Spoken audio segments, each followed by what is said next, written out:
arıttı Karabay. Ubakıt uçatsan albay. Orçundu zırlar purçaşıp, oyumdu turam çeçalbay çeçalbay. Ay oyumdu turam çeçalbay. Jaşodo jaman neresi bulbolso çunay. Düynödö jalan jakşı ornoso çunay. Ay orubas adam bolso çu. Ay жаңылбас пенде болсо чу. Karılarım yok da butlarım karılar yok.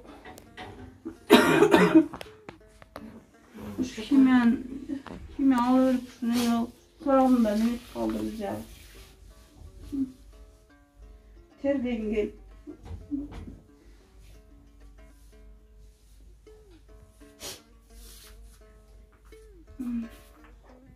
Bıçakla yaxşı bağlanmış o. Şu geçeyini şu. Көйүнчөлү жатат. Химияланда ябай. Terdeyi kалтырап кетет неметкенде. Бар бир химия алган сайын Көпмай немет албайм да. 10 саатка чейин алат азыр химиясы. Тура албайм да буттарым. Бир алганда 10 саатка чейин, э? Ой, химиясынын өзү 8 саат. Адам дагы жүрөк айланбашы үчүн нелерин салат. Химиянын аркасынан да суулары кетет. Химиянын өзү эле 8 саат, адам башкасын да тезирээк кетирет. Анан мына турганда муундары калтырап, өзүнчө баскандан коркуп. Боюн кармай албай, э? Кармай албайт. Кээде мына автоматически буттар мынтип кетет да, как будто бирөө мындай не кылган. Сууп кеткен сыяктуу. Ошол жетелеп мына жерге чейин алып барам. Кайра жетелеп алып келип отургузат, басканга да жарабайт.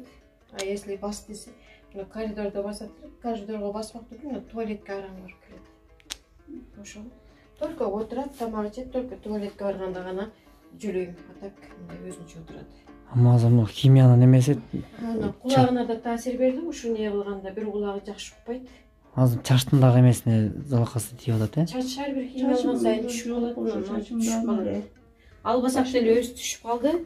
Анан Өзү түшкөндөгүсү, мына өзү түшкөндөгүсү вообще мына анын арасында мына калып калгандары бул калып калды. Өзү түшкөнү мына арасында чачтар турбайбы? Булар калганы. бул сиздер албасаңыздар дагы эле, э? Албайбыз, өзү эле түшүп калды. Химияга чейин алып таштагыла дейт, анан алганда химияда не болуп калат экен да. Мына тери, жаш баланын терисиндей. Даже жана башында химия алып атканда мына сүрүклөр кат эмеспи? Кат мынтип билбей сүрүп койгондун өзүндө терилери сыйрылып, карт болуп калып атты. Мына башынын арты, мына жерлери. Бүтө денем полный сыйрылып түшөт бирок химиядан. Химияда кайсы эмнеде? Мына моюндары, төштөрү күчтүүлүгүнө не болуп, терилери күйүп кетти. Анын баарын ушу масипап не отуруп жакшы азыр. Өтө эле күчтүү химия. Көзгө да неме берет экен, көзүндө уже мындай мунукла эмес, уже слабый ашып баратат. Башында түшүнчө деле эмеспиз да. Кийин уже күнөмгө алы кетип. Улам күчтүү химиялар коюлган сайын ар бир химиянын действиясы ар кандай берилет. Бирөө жаныңды түм эле күйгүзөт, ожога болот, шылып ар кандай ситуациялар пайда болот да. Башыңа берет, али бутуңа берет, шылып калтырап титиреп, эмнелерин билбей кетесиң шылып. Пастелдеринен бири алмаштырып жатты химия учурунда. Булсулдайсың кечке чейин. Ошо химия неметип атканда күчтүүлөрүн алып, Москвадан көбүн эле Москвадан алдырдык да. Биякта жок болуп калып. Ошо химиялар аябай күчтүү болот да.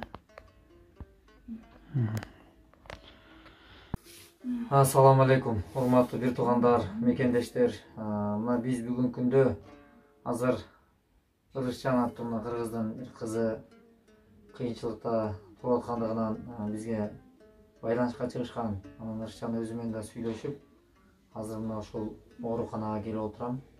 Бүгін 2020 жыл 16-сы марттан. Бұл жерде адамның башкы байлығы денсаулық деп айтылат. Анан ошол денсаулыктан жабыркап, жан дүйнө жабыркап, кыйынчылык кырдаалда турган ошол бир мекендешибиз, боордошубуз, бир тууганыбыздан кабар алганы келип отурам.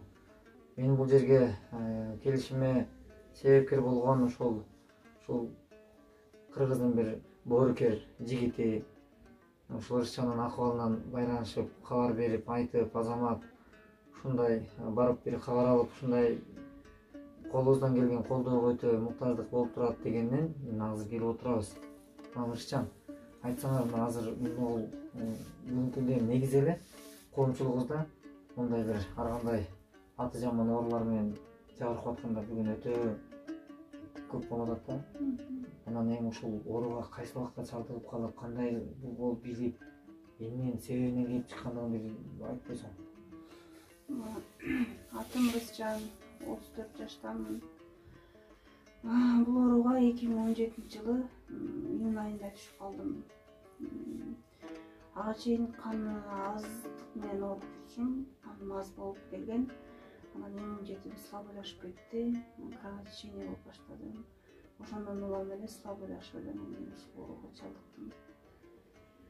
Ошодон бери эле алышып келем. Ошо 2017 жылдан бери башында баарынан жашырдым. Үйдөгү бүт өзүмдүн бир туугандарым жардам берди. Кийинкисинде уже жашыра алган жокмун. Экинчи рецидив болуп калдым. Эки жолу рецидив болдум. Мынакей уже күчөп барат улам. Биринчи рецидив болгондо элге неме алдым. Элден жардам сурадым. Досторум, бир туугандарым бүт баардыгы жардамдашты. Үчүнчүсүндө уже мен алым деле келбей калды, чын айтсамчы. Дарыларым өтө эле кымбат болуп баштады уламчы. Айла жок экен эми. Балам бар, кичинекей. Балам үчүн жашагым келет. Хотя бы мен башында операция деп неме болгом. Операцияга ушунчалык акча өтө эле көп каражат талап кылгандыктан мен операцияны деле ойлоп күнүм жашоомду ойлоп калдым да.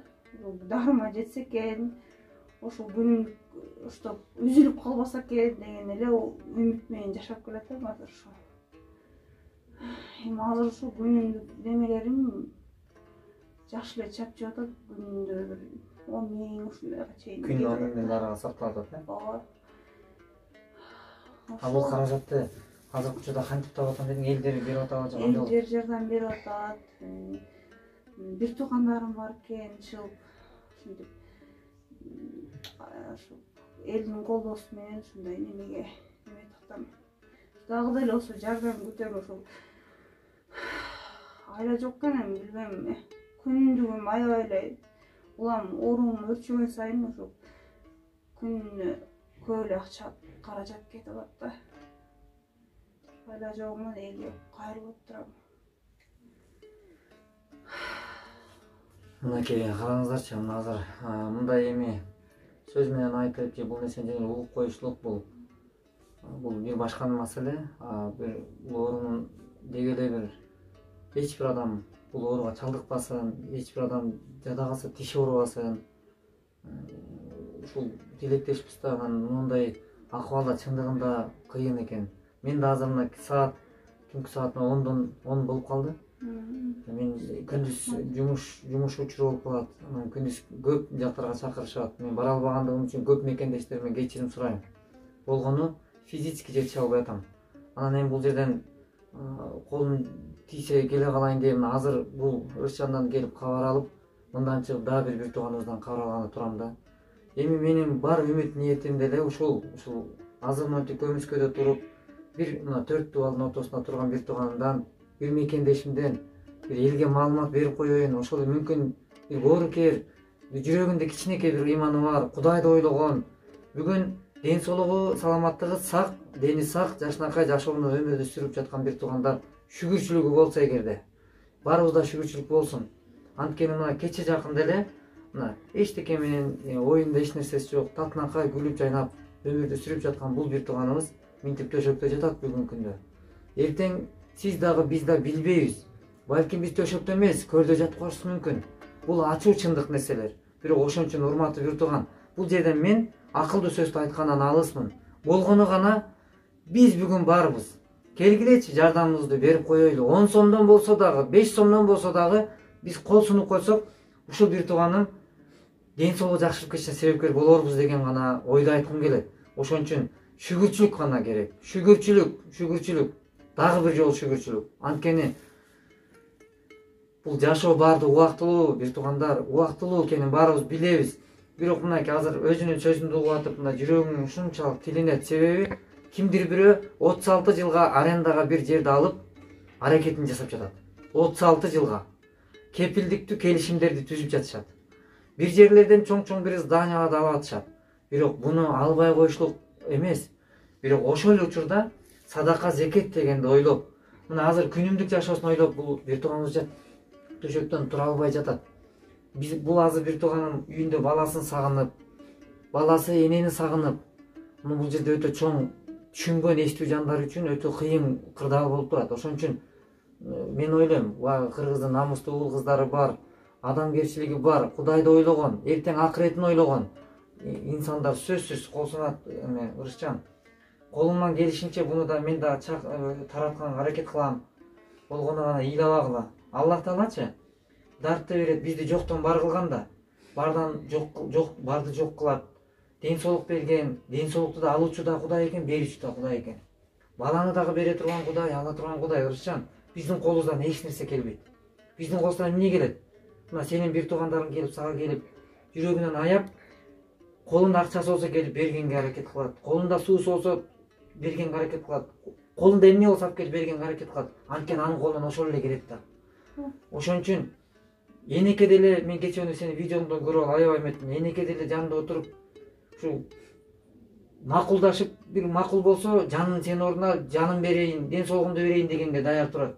Бирок бул эне жүрөгү болуп турат. Мен да анын видеону көрүп алып жүрөгүм ооруду. Бирок Ырысчан, эч убакта эме кылба. Кудай мээримдүү, ошо биздин апабыздан дагы мээримдүүмүн деген Куранда. Анан ошон үчүн мондай көз жаш төгүлүп турган жерде келип бир тууган кыргыздын намустуу уулдары, кыздары келгиле. Биз канчалаган бир туугандардын ден соолугунун жакшырышына себепкер болдук. Мына шүгүр кылам Кудайга, шүгүр кылам. Себеби канчалаган төшөктөн мына ушинтип көз жаш төгүп, кайгынын көз жашы болуп турган бир туугандар бүгүн катарыбызда сонун ырдап, жашнакай күлүп жайнап катарыбызда жүрүшөт. Бирок ошолордун катарында Ырысчан дагы болушугун кааласаңыздар, мен каалайм. Ошон үчүн түн жарым болсо да келип отурам. Кайсыл учур болбосун келгенге мен даярмын. Мен колуман эмне келсе кылганга даярмын. Болгону сиздер дагы колубуздан келишинче колдоо кылып койсок, буюрса маселе чечилет. Анан өткөндө жанагы биздин мен Индияга барып келген туура эле силердин диагноз окшошураак болуп алды. Ошол менен силерди байланыштырдым го, тиги сүйлөшүпчү силер менен сүйлөшкөндөн кийин. Ошону да айтсаң, кандай эме болду? Мисалы, ал Индияга барып, ал жактан ошол проблеманы айланасында кандай маселе чечилип туруп ошондой бир айтып койсоң. Ал эже менен сүйлөштүм. Анан кийин аныкы эми операция деп барган экен, бирок удачный болуп кетип, ошол жактан жакшы дарыланып келдим деди. Мен аябай эле сүйүнүчтүм, кубанычтымын ошол эже. Азыр акыбалым жакшы деп атат. Нормально жүрүңүздөр. Анан мен өзүм немемди айттым, бирок силерге пересадка керек экен деп айтты да. Силердики кичине башкачараак экен, меники башкачараак экен. Меники удачный болуп, баардыгы жакшы болуп кетти. Ошо сиздин аркаңыз менен сизге да жардам берди деп айтты. Ошо азыр Кудайга шүгүрмүн деп айтты да. Мына азыр бул Ырысчандын дагы ошол бүгүнкү жабыркап жаткан ошол диагнозуна байланыштуу ошого окшош эле да бир мекендешибизди биз Индия өлкөсүнө барганда ошол жактан дагы акыбалды жакшылап карап көргөнбүз. Анткени ал жакта ошол кандын клеткаларын пересадка кылат экен да. Анткени ошол бул кандын ошол жанагы кызартып чыгарып турган эмеси, эми Кудай ушунчалык кудуреттүү зат да. Эми ушул адамдын денесиндеги түзүлүштү ушунчалык бир керемет жаратып койгон экен да. Ошол функция иштебей өзүнүн эмесин аткарбай иштебей калган экен, иштеп кетти деди. Ошону дагы клетканы дагы пересадка кылат экен. Ошондо азыр мисалы аныкы иштеп кетип, операциясы жок, лечение жолу менен эле жакшырып кетти да. Анан Ырысчан, баягы үмүтсүз бир эле шайтан дейт да, адамзат үмүт менен эмес да. Мүмкүн баягы кайрымдуу адамдар чыгып, мүмкүн берешен бир боорукер мекендештер чыгып, ушундай бир маселени жеңил чечишине себепкер болуп калса, балким сен деле ошол чет өлкөгө барып, мүмкүн лечение жолу менен жакшырып кетиш мүмкүнчүлүгү бардыр. Кудайдан да барчы. Анан колдон келишинче аракет кылайлы. Биз да ошол жак менен, чет жак менен сүйлөшкөнгө, маселенин жеңил чечилишине колубуздан келишинче. Ошон үчүн эч кимиңиздер оорубаңыздар. Сен да жакшы болуп кет, баланын кашында, эненин жанында буюрса. Ырысчан, биз тилектешпиз. Жума намаздарда көп-көп дуа кылып коюңуздар. Дуага дагы муктаждык. Бүгүн жакшы сөзгө да муктаждык учурлар бар. Деги эле акчага же башка нерсеге эмес, жылуу сөзгө муктаж болгон бир туугандарыбыз бар катарыбызда. Ошон үчүн келиңиздер. Бүгүн мүмкүнчүлүк болуп турганда сүйлөп, жакшы сөздү сүйлөп, жакшы ишти кылып калайлы. Анткени бул күндөн сиз да, биз да кетебиз. Ушул кеткиче жакшы ишти жасап калайлы. Мен башында ойлоп ошону эметип жүрдүм, бирок азыр эми ал нерселерди деле көп неме болдум. Балам деле сагынып чынекей. Баламдын жанында болгум келет да. Башка иш деген ойлойм эмес, только ошо баламдын жанында болсом, семьям менен өткөзсөм, ошону эле гана ойлойм да. Анан жакшы болсом деген эле үмүтүм бар болду. Баягы подружка немелер менен аларды башында ойлоп кыйналдым. Жаңы ооруп Баламды азыр көргөн кансам болду. Телефон менен эле көрөм. Мындай неме телефондан эле көрүп сүйлөшөбүз. Бияка киргизбейт. Канчалык болду өзүң? 2 ай болду уже. 2 айдан бери көрөлүксүң. Ошо 2 айдан бери ушерде. Чыга албай атам, мен буюрса мына химиям бүтсө үйгө барып эс алып көрөм деген неме болот да. Үмүтүм.